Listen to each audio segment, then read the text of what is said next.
வணக்கம் மக்களே. இப்போ நம்ம பார்க்க போகிற படம் வந்து வெள்ளிக்கிழமை ரிலீஸ் ஆன படம். ஆமாங்க, ஒரு 5 நாள் கழிச்சு தான் நம்மள ரிவ்யூ பண்ணுறோம். படம் நல்லா இருக்கு போய் பார்க்கலாம், டீசெண்டான ஒரு படம் தான் அப்படின்னு நிறைய பேர் என்கிட்ட கேட்டு ஏன் நீங்கள் விமர்சனம் பண்ணல அப்படின்னு கேள்வி வந்ததுக்கப்புறம் ஷோஸ் டைமிங்குமே நம்ம போய் பார்க்கறதுக்கு கரெக்டாக டைமிங் செட் ஆகிறதுனால நம்மளால் நேற்று தான் பார்க்க முடிஞ்சுது.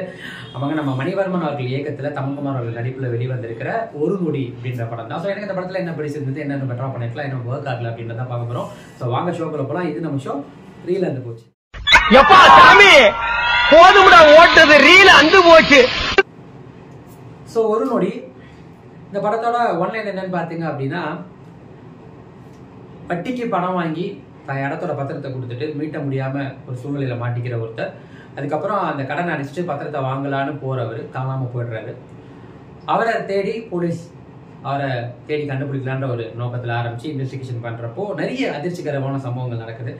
கடைசியில அந்த விசாரணை போற வழியிலேயே இன்னொரு கொலையும் ஆகுது. ஸோ அந்த கொலைக்கான காரணம் என்ன, இவர் கிடைச்சாரா இல்லையா, இவங்கள இந்த விஷயங்கள்லாம் பண்ணது யார் அப்படின்ற ஒரு சஸ்பென்ஸோட ஒரு த்ரில்லிங்கான ஒரு படம் தான் ஒரு நொடி.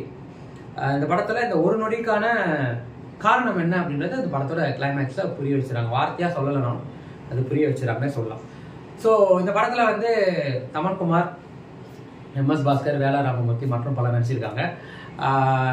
மணிவர்மன் அவர்கள் இயக்கியிருக்காங்க. ஸோ எனக்கு இந்த படத்தில் என்ன பிடிச்சிருந்தது அப்படின்னும் போது, இந்த படத்தோட திரைக்கதை அமைப்பு, அதாவது ஒரு த்ரில்லர் படம் அப்படின்னும் போது ஒரு சர்டன் விஷயம்லாம் செய்வாங்க, அதெல்லாம் பண்ணாமல் எடுத்த உடனே கதைக்குள்ளே போக ஆரம்பிச்சுது. ரெண்டாவது, ஹீரோக்கான பெருசாக ஓப்பனிங்லாம் இல்லாமல் அவரே இன்ஸ்பெக்டராக காட்டி அவரோட விசாரணை பாணி ஒரு சண்டன் அப்படின்னு ரொம்பவே வந்து மத்தியமாக வச்சு ரொம்ப பெருசாக ஓப்பனிங் ஐப்பெல்லாம் கொடுக்காம ரொம்ப சாதாரணமாக கொண்டு போய் அதுக்கப்புறம் விசாரணையுமே வந்து ரொம்ப சாதாரண மக்களுக்குமே புரியுற மாதிரி ரொம்பவே டீசெண்டாக கொண்டு போயிருந்தாங்க. அது எனக்கு பிடிச்சிருந்தது. ரெண்டாவது, இந்த படத்தில் கேஸ்டிங், அவரோட நடிப்பு. இந்த தமிழ்குமாரா இன்ஸ்பெக்டர்னு வரும்போது அவரோட வாய்ஸ் வந்து ஆக்சுவலி அவரோட ஒரிஜினல் வாய்ஸ் தானா இல்லைன்னா யாராவது டப்பிங் கொடுத்தாங்கன்ற மாதிரி ரொம்பவே நல்லா இருந்தது. ரொம்ப பேஸ் வாய்ஸ். அவரோட ஆக்டிங்குமே வந்து இன்ஸ்பெக்டருக்கு சட்டிலாக இருந்தது. இன்ஸ்பெக்டர் தானே ஆஹா ஒன்று அப்படியே பறந்து அடிக்காம விசாரணை பேரில் எவன் என்ன கேட்பான்ற அளவுக்கு விசாரிக்கவும் இல்லாமல் இன்ஸ்பெக்டருக்கான பவரோட அவரோட புத்திசாலித்தனத்தை காட்டுற மாதிரி ஒரு நார்மலான ஒரு இன்ஸ்பெக்டர் என்ன பண்ணுவாங்க அதுதான் பண்ணாரு. அவர் அந்த ரூலுக்கு அவர் கச்சிதமாக பொருந்திருந்தாருன்னு சொல்லலாம். ஆக்டிங் வைஸுமே நல்லாவே முயற்சி பண்ணியிருக்காரு. முதல் படம்ன்ற மாதிரியே தெரியாத அளவுக்கு ரொம்பவே நல்லா இருந்தது. ஸோ கேஸ்டிங் வைஸும் மற்றவங்க MS பாஸ்கராக இருக்கட்டும், வேலா ராமமூர்த்தியாக இருக்கட்டும், இதில் மற்ற கேரக்டர்ஸ் பண்ணவங்க எல்லாருமே வந்து ரொம்பவே அவங்களோட ஆக்டிங்கை சிறப்பாக பண்ணியிருந்தாங்க. ரொம்ப ஓவர் ஆக்டிங்காக இல்லாமல் நல்லாவே இருந்தது. அதுக்கடுத்து இந்த படத்தோட இசையில் பேக்ரவுண்ட் ஸ்கோர், பாடல்கள் அது நெக்ஸ்ட் போய் சோர்கள் பேக்ரவுண்ட் ஸ்கோர்னு வரும்போது ஒரு த்ரில்லர் படத்துக்கான தேவையான அளவுக்கு இசையுமே இருக்கு. இதில் முக்கியமாக எனக்கு பிடிச்சிருந்தது வந்து இந்த திரைக்கதை. அதாவது நம்மளால யூகிக்க முடிச்சாலும் அங்கே ஒரு ட்விஸ்ட் வைக்கிற அளவுக்கு ஸ்க்ரீன் பிளே வந்து அடுத்தடுத்த சீன் வந்து நல்லாவே கொண்டு போயிருந்தாங்க. இன்டர்மிஷனில் நம்ம யாரை நினைச்சிருப்போமோ அவங்கள வச்சு ஒரு ட்விஸ்ட் வச்சு, அதாவது இவன் தான் இதை பண்ணியிருப்பான் அப்படின்னு நினைக்கிறப்போ அவனை அங்கே அந்த இடத்துல அந்த கேரக்டர் ஒரு ட்விஸ்ட் வச்சு இன்ட்ரோல் கொடுத்து அதுக்கப்புறம் அதுக்கான ஒரு தனி ஸ்டோரிக்குள்ளே கொண்டு போய் அதுக்கெல்லாம் நடந்ததுன்றதாலும் ரொம்ப சிம்பிளாக வச்சுக்கிட்டாரு டேரக்டர். ரொம்ப போட்டு முடிச்சுக்கு மேலே முடிச்சு போடாமல் ரொம்பவே ஈஸியாக நம்மளாலேயே அவுக்க முடியுன்ற அளவுக்கு அந்த முடிச்சை போட்டிருக்கிறதுனால நம்மளாலுமே படத்தோட ட்ராவல் பண்ண முடிஞ்சது. ரொம்ப என்கேஜிங்காக இருந்தது. ஸோ எனக்கு இந்த படத்தில் என்ன இன்னும் பெட்டராக பண்ணியிருக்கலாம் அப்படின்னு தோணுனது வந்து இசை தான். முதல்ல த்ரில்லர் படங்களுக்கு வந்து பெருசாக பாடல்கள் வந்து தேவையில்லையோன்றது என்னோட கருத்து. ஏன்னா பாடல்கள் வந்து அந்த படத்துக்கு ஒரு ஸ்பீட் பிரேக்கராக தான் அமையும்.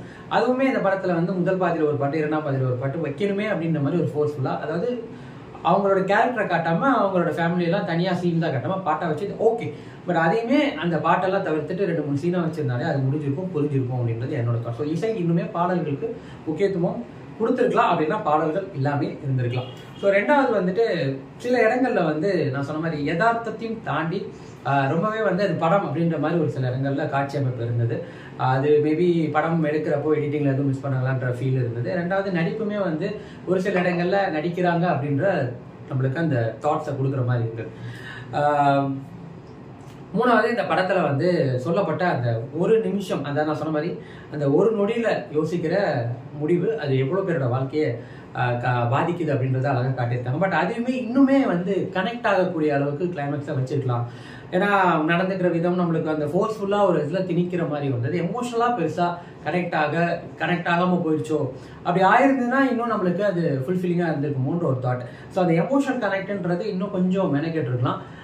இந்த டைட்டிலுக்கு ஏற்ற மாதிரி அவங்க நம்மளுக்கு ஜஸ்டிஃபை பண்ணா கூட அந்த எமோஷனல் கனெக்ட் கொடுக்குற அளவுக்கு அந்த கேரக்டர் வலுவாக இருந்திருக்கலாம் அப்படின்றது என்னோட தாட். பட் ஓவராலாக எனக்கு இந்த படம் எந்த அளவுக்கு எக்ஸைட் பண்ணிச்சிங்க அப்படின்னு பார்த்தீங்கன்னா 100க்கு வந்து நான் வந்து 60 கொடுப்பேன்.